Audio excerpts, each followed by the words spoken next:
Guys, welcome back to today's video. Today is Wednesday, October 11th, 2023, and today we are going to be talking about the House Speaker vote. We are in the midst of history in the United States, the first time ever that a United States sitting House of Representatives Speaker was removed from their office.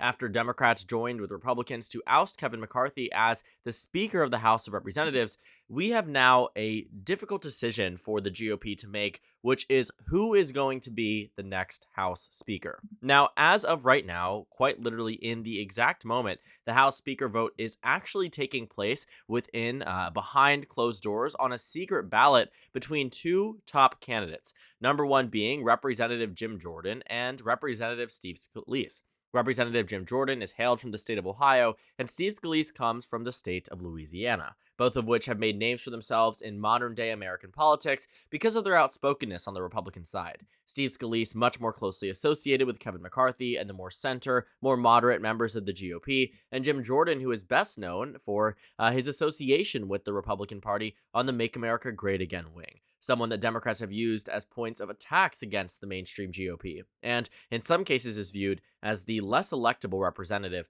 of the United States House for the GOP going into 2024. Now, the House Republicans have been talking back and forth about how are they going to go within the House Speaker vote. Well, first things first, we look like we are headed towards a vote on the floor. It looks like we are going to be looking at a similar situation to what we had back in January of this year with numerous voting rounds and a bunch of considerations around, who's going to be giving up their vote for whatever type of concession on the side of either Jim Jordan or Steve Scalise. And it might boil down to being an impasse for the Republican Party. That's something that many political pundits have yet to rule out, and it makes a lot of sense. Neither of the two seem to be this unifying member of the GOP, and it might take, yet again, another member to enter into the fray. Now, things got actually a little bit worse for Steve Scalise when Jim Jordan had endorsed or was endorsed by President Trump speaking out on the House race for the first time in a while. I mean, this is something that I think a lot of people were expecting to happen, but he didn't necessarily push for a motion to vacate. I think Donald Trump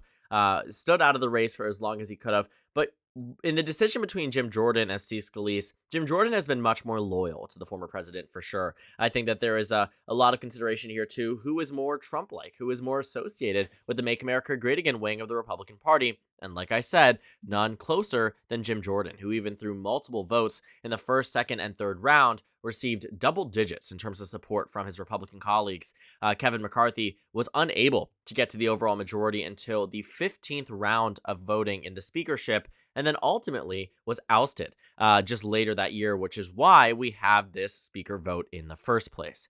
Now, with Donald Trump putting his foot on the scale in favor of Jim Jordan, I think there are two reactions that will come as a result of this. And this is the consensus that has been said and made by mainstream GOP pundits because it makes a lot of sense. On one hand, it will consolidate a lot of the Trump vote.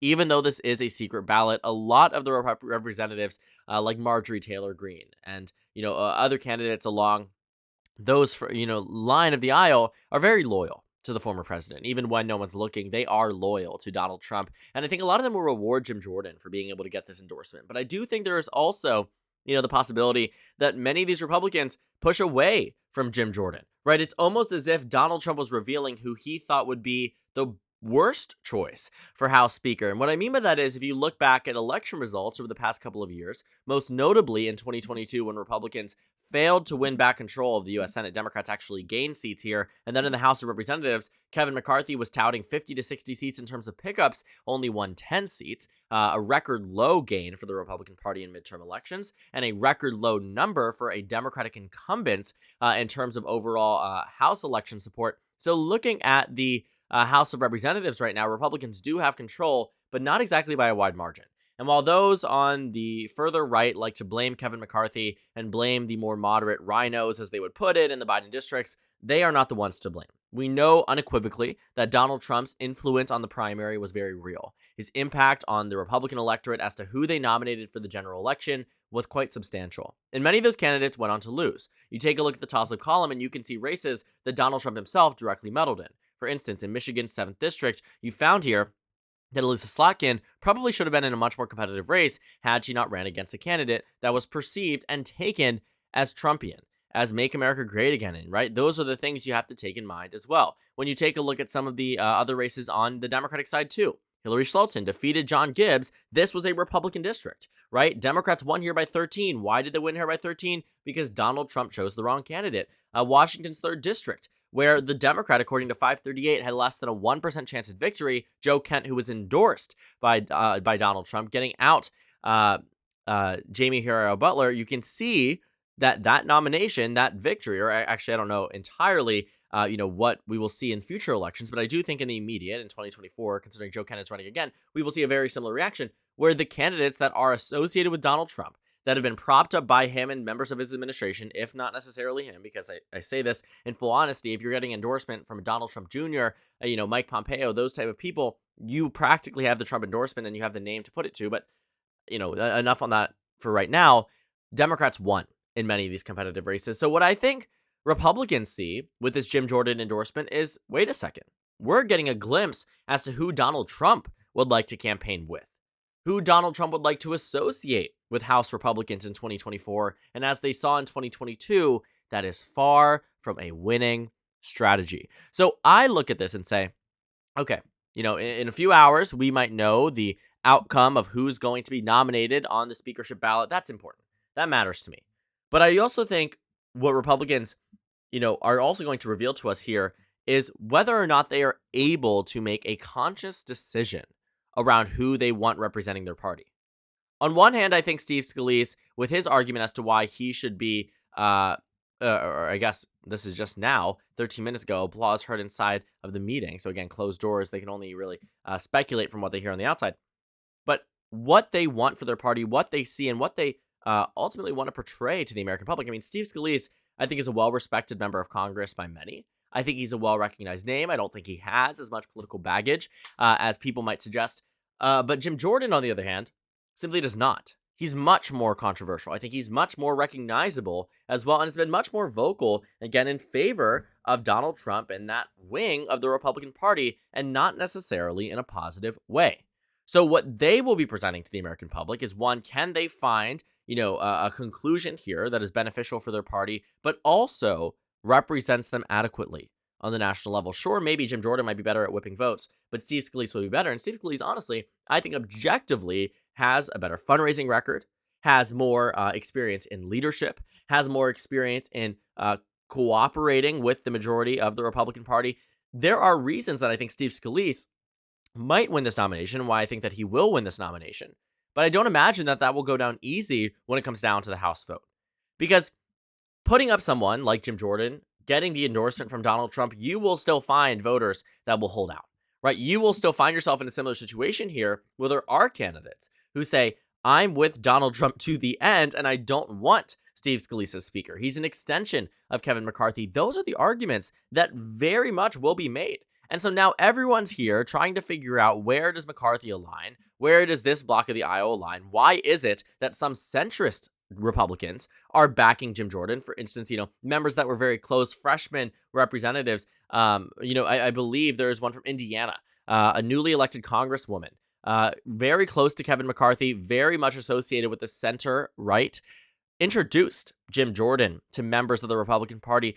There are some weird dynamics going on here, which is why it makes this so unpredictable. Now, looking at the recent decision to go ahead and move this to lower the voting threshold or not raise the voter threshold to 217 means that we're set to see a fight potentially on the House floor. A Republican nominee to the House of Representatives speaker vote doesn't mean that representatives on the Republican side have to vote for that candidate. I mean, it's very possible that they decide to go down a similar pathway until a third alternative is raised. Now people are talking about Patrick Henry. The point is that the House GOP continues to be in a state of disarray a week after Kevin McCarthy is ousted, right? Literally a week and a day after, the Republican Party still doesn't have a duly elected speaker, still doesn't have a consensus as to who they are going to prop up on their Republican side. And all of this, being covered by the media, giving Democrats campaign footage and ads and content that they can use to slam the GOP time and time again, it ultimately comes, as a result of this, right? This is the ultimate price. The House of Representatives elections might genuinely be the ultimate price of all this theatrics, all of this debating, all of this, I don't like McCarthy, I don't like Scalise, I'm Matt Gaetz and I'm running for governor, so I'm going to stir up controversy in the House to make a name for myself. These are things that Republicans are going to look back on and say, oh, that's how we lost 2024, right?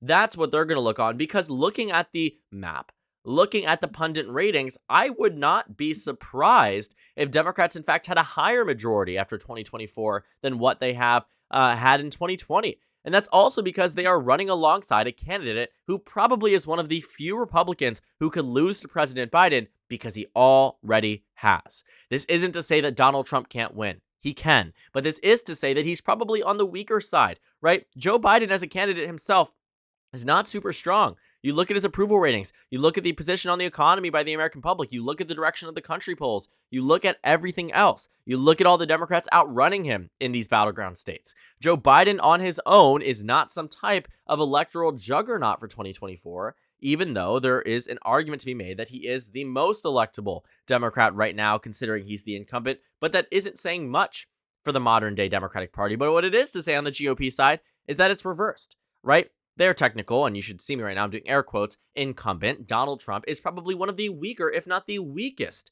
potential nominee, maybe besides Vivek Ramaswamy or Doug Burgum or Asa Hutchinson. Sure, put them to the side. You take the mainstream candidates, you take the known candidates, you pull out Vivek, who is very similar to Donald Trump in terms of ideology, in terms of with the way he carries himself. I mean, he is Donald Trump Jr., literally. But Donald Trump himself, being at 57%, more than likely going to be this GOP nominee, expected to slam dunk Iowa, slam dunk New Hampshire.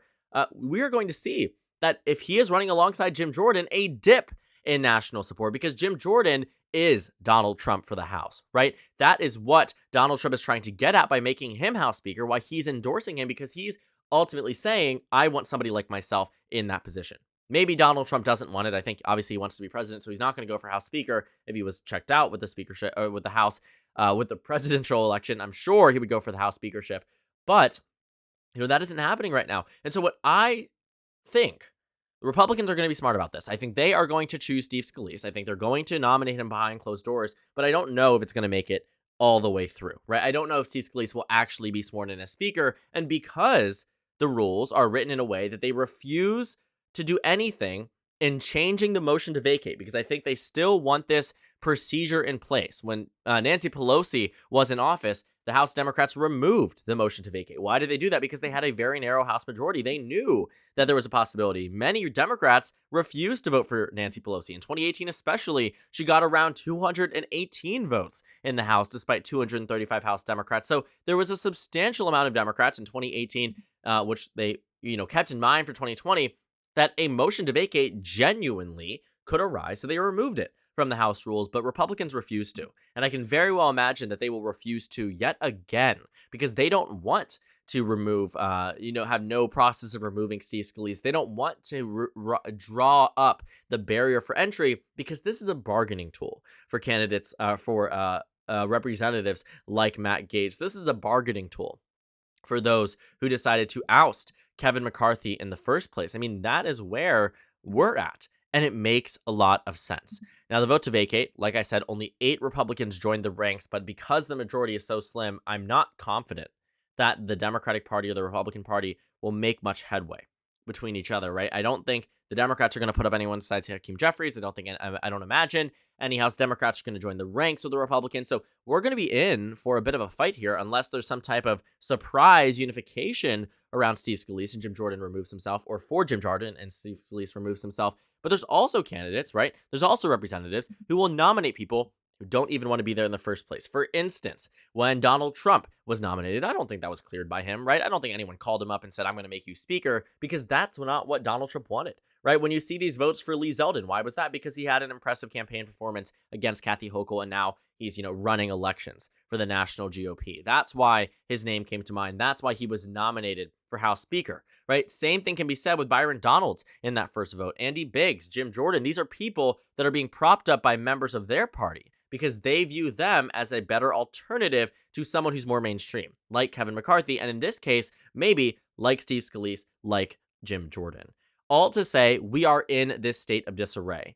Everything is moving rapidly but slowly at the same time. People are being confused, left and right, and procedure and rules and House votes. And all of this reminds me very much of the speaker vote back in January of 2023. That is where I am at, because I look back on that and I say that was such a wickedly confusing 4 days. This was a crazy time for American politics. History was made, but history was made even more. History will go down and say that Matt Gaetz, the representative from Florida, vacated Kevin McCarthy for the first time in United States history, the first time any speaker had ever been vacated in U.S. history, and now the speaker vote to replace them is equally as controversial and might end up with a dark horse candidate coming into the fray, a third-party unification person, Patrick Henry, whatever it might be. There are people who are out here that we might not even be thinking about that might be speaker by the end of this year, and it's so crazy that there is so much uncertainty.